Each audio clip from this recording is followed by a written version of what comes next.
এখন বাজছে রাত 9:30। তো এখন থেকে আমি আমার ব্লগটা স্টার্ট করছি। এখন দেখো আমি আর আমার ছেলে লিফটে রয়েছি।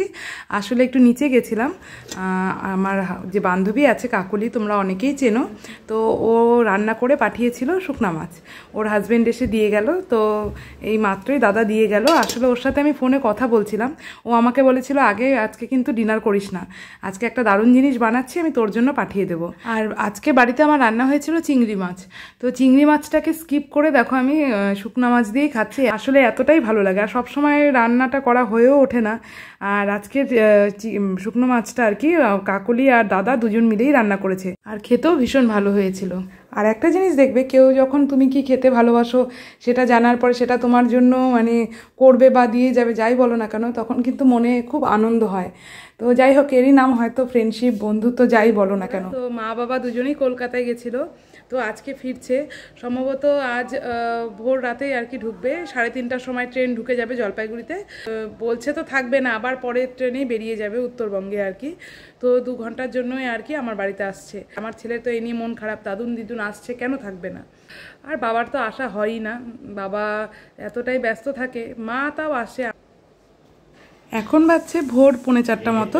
তো দেখো মা বাবা চলে এসেছে। দেখো এত রাতে 2 ঘন্টার জন্য শুধু আমার বাড়িতে ঢুকেছে। কিসের জন্য বলো তো? এই যে জিনিসগুলো নিয়ে এসছে নাতি নাতনি মেয়ের জন্য, এগুলোকে যাতে আমরা খেতে পারি, তো সেই কারণেই কিন্তু এসেছে। আর কলকাতা থেকে ফেরার পথে আবার মা আর বাবা গেছিলো নবদ্বীপে, তো সেখান থেকেও আবার যেই দাদুর বাড়িতে উঠেছিল, তো সেই দাদুও অনেক কিছু পাঠিয়ে দিয়েছে, আমাদের জন্য পাঠিয়েছে। আর এবার মা লিচুটা যে নিয়ে এসেছিলো, তো লিচুটা রেখে দিলাম আর প্যাকেটটা খুলে রাখলাম, না হলে তো নষ্ট হয়ে যাবে। আর এদিকে দেখো আমার ছেলের পছন্দের মিষ্টি চলে এসছে। এটা সরভাজা ঠিক না, সরভাজাটা আবার শিরায় চুবানো। এখন আবার কালো মিষ্টি খাইয়ে দিচ্ছে।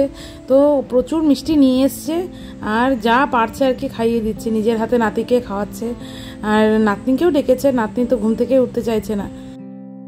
এদিকে দেখো আমার ছেলে মিষ্টি খেতে এতটাই ভালোবাসে যে এত রাতেও আর কি ঘুম থেকে উঠে মিষ্টি খাচ্ছে। আর যেহেতু দাদুন দিদুন আসবে, ওর তো ঘুম চলে গেছে। আর ওইদিকে মেয়ে ঘুমোচ্ছে, কারণ মেয়ের আবার কালকে সকালে স্কুল আছে। আর ও মিষ্টি খেতে এত ভালোবাসে কেন বলো তো? ও যখন আমার পেটে ছিল না, তখন আমারও মানে আর কিছু না হোক মিষ্টির প্রতি ক্রেভিংটা একটু বেশিই ছিল। আর তখন আমার এমন অবস্থা ছিল যে ভাত যদি না খেতে দেয় তাও চলবে, সারাদিনে ভাতের পরিবর্তে যদি শুধু মিষ্টি দিয়ে দেয় তাহলে মানে একটু বেশি ভালো হয়। আর এর সাথে একটা কাহিনীও রয়েছে জানো তো। আমার বোন এসেছিলো যখন আমার ডেলিভারি হয় তার 2 দিন আগে, তো ও তখন মালদা থেকে 50খানা মিষ্টি নিয়ে এসেছিলো। আর যেহেতু মালদার মিষ্টিগুলোর দেখবে একটু মিষ্টি ভাবটা কম থাকে আমাদের এই দিককার তুলনায়, তো সেই কারণে আর কি আমার এত ভালো লাগতো তখন। তো 50খানা মিষ্টি নিয়ে এসেছিলো, আর আমি কাউকেই দেইনি, আমি নিজেই খেয়েছি জানো তো। মানে ভাত খাইনি, কিন্তু সারা দিন আমি মিষ্টি খেয়েছিলাম, এত পরিমাণে মিষ্টি পছন্দ করতাম সেই সময়টা। তো এখন বাজছে 4:10, আর এদিকে দেখো এখনও কিন্তু ভোরের আলো ফোটেনি, এখনও আকাশ অন্ধকারই রয়েছে। জাস্ট একটু অন্ধকারটা কেটে হালকা একটু নীলাভ ভাব ধরেছে, সূর্যের এখনও দেখা মেলেনি আর কি। আর যেহেতু বাবা মারা আগে বেরিয়ে যাবে, আবার মানে ট্রেন ধরতে হবে, তো এখান থেকে স্টেশন, যেই স্টেশনে যাবে আর কি, এটা জলপাইগুড়ি রোড স্টেশন, তো এখান থেকে কিছুটা দূর আছে আর কি, জলপাইগুড়ির বাইরেই আর কি বলতে পারো। তো যাই হোক, সেই কারণে আগে চাটা করে নিলাম, সাথে ব্রেড সেকে নিয়েছি, আর নিয়েছি বেকারি বিস্কুট। বাহ, সরো দেখি, সরো, ঘুম পাবে এটা রাত্রিবেলা, না ওঠো। তো এবারে ভোর হতে শুরু করেছে, দেখো নীল হয়ে গেছে আকাশ অলরেডি। আমরাও চা খাচ্ছি, চা খেতে খেতে দেখো সকালের আলো ভালো মতো ফুটে গেল। আর এবারে মা রেডি হয়ে নিচ্ছে, বাবা তো রেডি ছিল, মাও রেডি ছিল, জাস্ট খাওয়া দাওয়া করলো, তাই লিপস্টিকটা একটু পরে নিল। আর ট্রেনের সময়ও হয়ে গেছে, তো মা বাবাও বেরিয়ে গেছে। আর এদিকে দেখো আমার মেয়েরও স্কুলের সময় হয়ে গেছে, তাই ও নিচে দাঁড়িয়ে রয়েছে। আর এদিকে গাড়িও চলে আসছে, ফোন করেছিল, তো এই দেখো বলতে বলতেই গাড়ি চলে এসছে।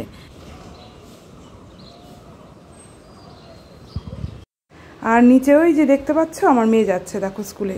আর এটা আমাদের ফ্ল্যাটের পেছন সাইডটা, আর যেহেতু আমরা পেছনের ব্লকটাতে থাকি আর কি, ই ব্লকে থাকি, তো সেই কারণে আর কি এইটা দিয়েই আর কি সুবিধা হয়, তাড়াতাড়ি বেরোনো যায়। আর ফ্ল্যাটটা তো বিশাল বড়, সামন দিয়ে বেরোতে গেলে আমি তো দেখতেই পেতাম না। আর দ্বিতীয় নাম্বার কথা হলো অনেকটা টাইমও লাগতো, আর এই সাইড দিয়ে একদম শর্টকাটে বেরোতে পারে, তো সেই জন্য যখন স্কুলে যায় আর কি তখন এই রাস্তাটাই আমরা ইউজ করি।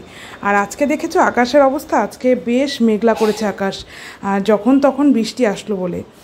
কার মা বাবারা যখন এসেছিলো না তখনও বৃষ্টি হচ্ছিল, সারা রাত বৃষ্টি হয়েছে, আবারও বৃষ্টি এখন গুড়ি গুড়ি পড়তে শুরু করেছে। এবার চলো ঘরে ফিরে যাব।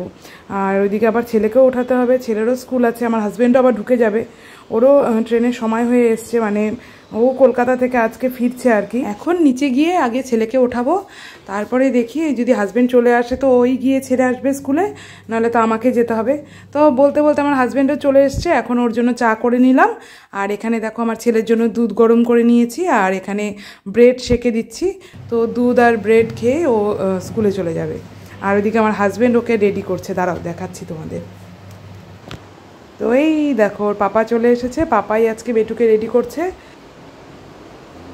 মা হাই, আমার ছেলেও ঘুম থেকে উঠে সকাল সকাল খুবই আনন্দিত আর কি, পাপা চলে এসছে।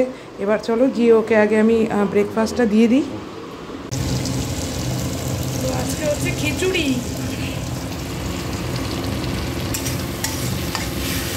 বাইরে প্রচণ্ড বৃষ্টি হচ্ছে, তো সেই জন্যই এখন আমি বানাচ্ছি খিচুড়ি। আজকে ব্রেকফাস্টে রয়েছে খিচুড়ি আর পাঁপড় ভাজা।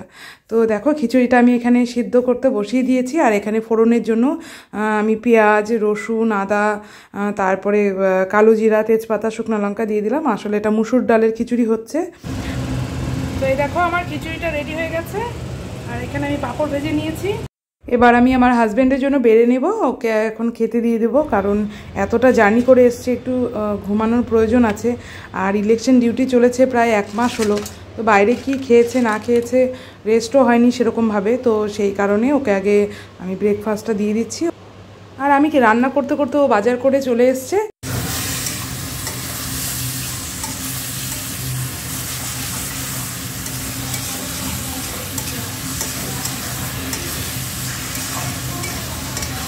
আর এবারে তো আমি রান্না বসিয়ে দিয়েছি, দুপাশে দুটো কড়াই বসিয়ে দিয়েছি, কারণ বেলা হয়ে যাচ্ছে। আর মেয়েও চলে এসছে স্কুল থেকে। এক সাইডে আমি এখন কচুর শাক রান্না করছি, আর এক সাইডে দেখো চিকেনটা কষিয়ে নিচ্ছি। আর আমার আজকে কচু শাকটা হচ্ছে ডালের বড়ি দিয়ে, মটর ডালের বড়ি দিয়ে, আর চিকেনটা তো কষা হচ্ছে, আর চিচিঙ্গা ভাজাটা আমার হয়ে গেছে। আর এই ছোট্ট বাটিটাতে দেখো আমি ডালের বড়িটা ভেজে রেখেছি। তো ডালের বড়িটা, কচু শাকটা যখন হয়ে আসবে তখন ঠিক সেই মুহূর্তেই দেবো। হ্যালো বন্ধুরা, এখন দেখো আমি রেডি হয়ে গেছি, আর আজকে আমরা যাব হলো মেলায়। তো কালকে মেয়ের যদিও পরীক্ষা আছে, তো আজকে সারাদিন ওই জন্য মেয়ে, মানে ওর বাবা ছিল না বলে আর কি, মেলায় গিয়েছিলাম এর আগেও, ওর বাবা সময় পায়নি, আর তো সেরকমভাবে ঘুরতে পারিনি। তো আজকে যেমন ওর ইলেকশন ডিউটি শেষ হয়ে গেছে, তো বাড়িতে চলে এসছে, তো আজকে যাচ্ছি মেলায়। আর কালকে আমার মেয়ের আবার এক্সামও আছে, ফার্স্ট টার্মের এক্সাম চলছে যদিও। আমার হাজব্যান্ড বললো যদি সারাদিন পড়ে পড়া কমপ্লিট করে নাও তাহলে অবশ্যই মেলায় নিয়ে যাব। তো এবার আমার মেয়ে সারাটা দিন পড়াশোনা করে, পড়া টড়া সব কমপ্লিট, এখন আমার হাজব্যান্ডকে বললো বাবা আমার পড়া কমপ্লিট, এবার চলো মেলায় যাব। তো সেই কারণে আর কি আমরা সবাই রেডি হয়ে গেছি, আর এখন আমি দেখো একা বসে আছি, কারণ আমার হাজব্যান্ড গেল একটু গ্রসারি দোকানে, গ্রসারি কিছু শপিং করতে হবে আর কি, সেই জন্য সেগুলো আনতে গেল। টুকটাক কিছু জিনিসের প্রয়োজন ছিল, যেমন চালের গোডাউনে গেল, চালের বস্তা আনবে, সেটা আমি একা গিয়ে কী করে আনবো, তো ওটা প্রতি মাসে ওই নিয়ে আসে, তো সেই কারণে চালটা আনতে গেল, আর টুকটাক তেল এগুলো আনতে গেল। বাদ বাকি যা আছে সব তো পরে আমি গিয়ে নিয়ে আসবো। তো যাই হোক, এগুলো এখন এনে দিচ্ছে। আর আমি যে এর আগের দিন পাস্ট লাইফের যে ব্লগটা ছেড়েছি, তো কেমন লাগলো তোমরা যদি এখনও দেখে না থাকো অবশ্যই দেখে নিও। আর আমি না সত্যি কথা বলতে বলো দেখি, অত যে ফ্রি ফ্র্যাঙ্ক কথা বলা যেটাকে বলে আর কি, ক্যামেরার সামনে অতটা মানে অভ্যস্ত নই। তো আমি একটু মানে আটকে যাই ক্যামেরার সামনে আসলে পরে, আবার কেন জানি না কথাটা আটকে যায়। তো আস্তে আস্তে অবশ্যই প্র্যাকটিস হয়ে যাবে। তো এখন যেহেতু প্র্যাকটিস নেই, তো সেই কারণে কি বলেছি না বলেছি মানে কথা আটকে, মানে আগের কথা পরের কথা আগে হয়ে গেছে। তো সেই জন্য যদি ভুল হয়ে থাকে তাহলে ক্ষমা করে দিও। আর যদি দেখে না থাকো আমার পাস্ট লাইফের ভিডিওটা একবার দেখে নিও। আজকে তো সকাল থেকে উঠে দেখতেই পেলে ভোরবেলায় মা এসেছিলো, আজকে তিস্তা তোষায় ঢুকেছে জলপাইগুড়িতে। তো ওরা আমার বাড়িতে ঢুকতে ঠিক 4:45 মতোই বেজে গেছে। তো মা বাবা এসেছিলো, আবার জানো তো এই 7টার মধ্যে আবার বেরিয়েও গেছে, মানে 2 ঘন্টা 2.5 ঘন্টার জন্য এসছে আর কি। আমার মা বাবা গেছিলো কলকাতায়, তো কলকাতা থেকে ওই আজকে আর কি ফিরলো। তো ফেরার পথে আমার নবদ্বীপে আমার মা বাবা গেছিলো। তো নবদ্বীপে আমার এক দাদু আছে, তো সেই দাদু আবার আমার ছেলেকে ভালোবাসে খুবই, তো সেই জন্য আবার মিষ্টি, অনেক রকমের মিষ্টি টিষ্টি দিয়ে পাঠিয়েছে, যে না ওকে ওকে দিয়েই যেতে হবে। তো আমার মাও এসেছিলো, আবার আমার জন্য কাঁঠাল পাঠিয়েছে, কাঁচা কাঁঠাল আর কি, তারপরে তোমার কাটোয়া ডাঁটা, আমাদের এদিকে এগুলো পাওয়া যায় না, তো এটা, তারপরে মিষ্টি কুমড়ার ডোকা পাঠিয়েছিল, আমি রাখিনি, কারণ ওই আমি একার জন্য আর কত কিছু রান্না করবো, তো সেই কারণে আর রাখিনি। আর এদিকে অনেক রকমের মিষ্টি পাঠিয়েছিল, যেমনটা তোমরা দেখতেই পেলে, তো সেগুলো দিতে এসেছিলো।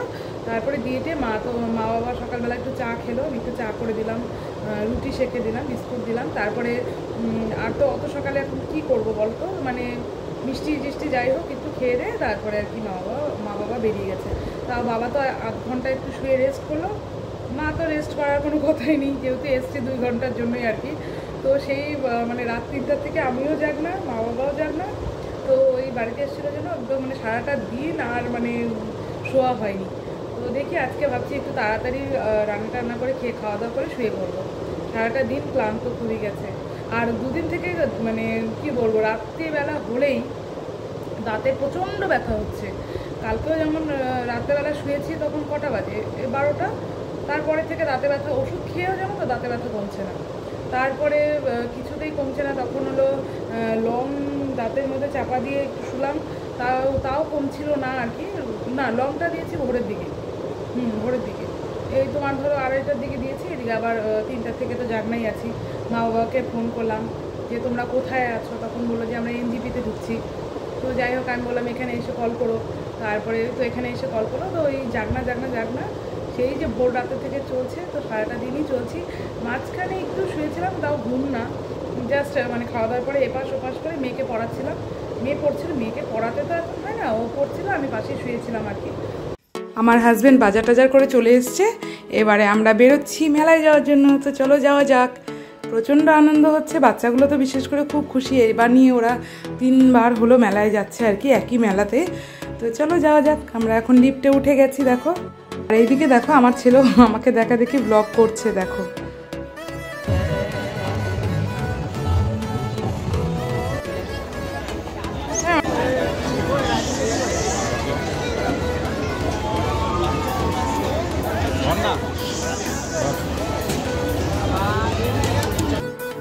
আর আজকে মেলায় এসে দেখো আমার একটা পুরনো বান্ধবীর সাথে দেখা হয়ে গেল, তো আজকে বেশ মজা হচ্ছে। আর এই দেখো ওর মেয়ে আমার মেয়ে আসলে একই সাথে স্কুলে পড়ে, তো সেই সূত্রে আর কি বন্ধুত্ব, তো অনেকদিন পর দেখা হয়ে বেশ ভালো লাগছে।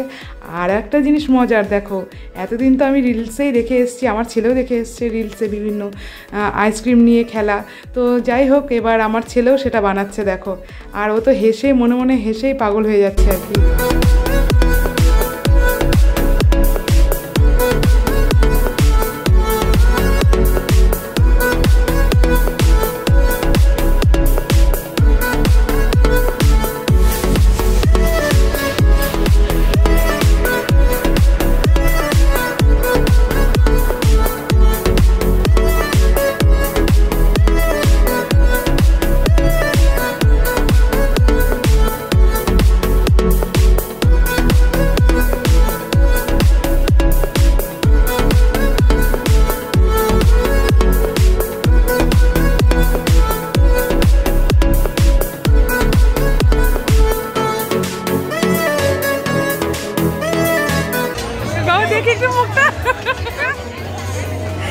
দেখি কেমন মজা হলো, মামাম কুলফিটা খেতে কেমন লাগলো বলো, এক্সপিরিয়েন্স বলো।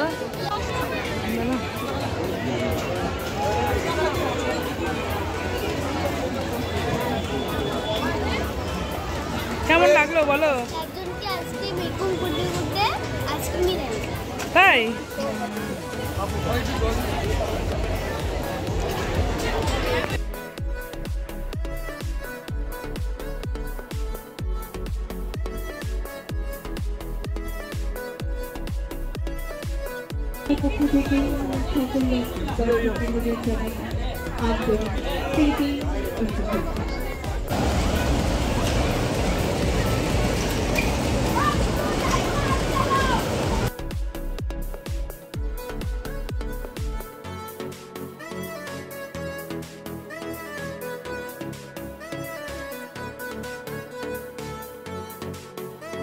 তো আজকের মতো আমাদের মেলা ঘোরা এখানেই কমপ্লিট হলো, এবার বাড়ি যেতে হবে।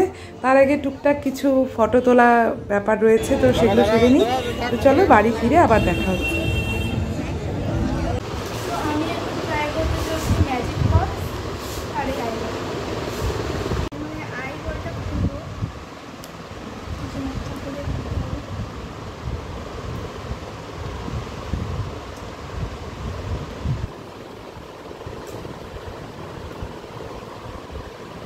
চোখ চোখ কিনেছি আমরা এখন, দেখি চোখটা দেখি বাইরে থেকে কেমন লাগছে দেখতে। ওরে দাঁড়া দাঁড়া, ফোকাস হলো না, দাঁড়া।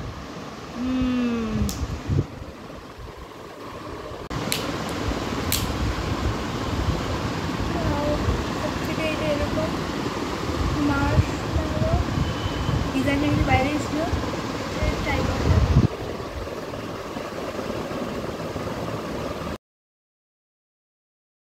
আর নিচেরটা এটা কান ওইটা তামাম আর করো। আর এইদিকে দেখো আমার ছেলে কি পরিমাণে খুশি হয়েছে মেলাতে ঘুরে এসে, তারপরে এত সুন্দর ওর মুখে হাসিটা দেখতে পেয়ে সত্যি মনটা ভরে গেল। আর আমরা তো বড়রা বাচ্চাদের খুশিতেই খুশি, বলো। তো আমরা মেলা থেকে চলে এসেছি, তো আজকের মতো ব্লগটা এখানেই শেষ করছি। আর যদি কিছু ভালো লেগে থাকে ছেড়ে যাওয়ার আগে অবশ্যই লাইক, কমেন্ট আর শেয়ার করতে ভুলো না। আর তোমরা যদি আমার চ্যানেলে নতুন হয়ে থাকো তো চ্যানেলটাকে সাবস্ক্রাইব করে বেল আইকনের অল নোটিফিকেশনটা প্রেস করে দিও। তো চলো টাটা।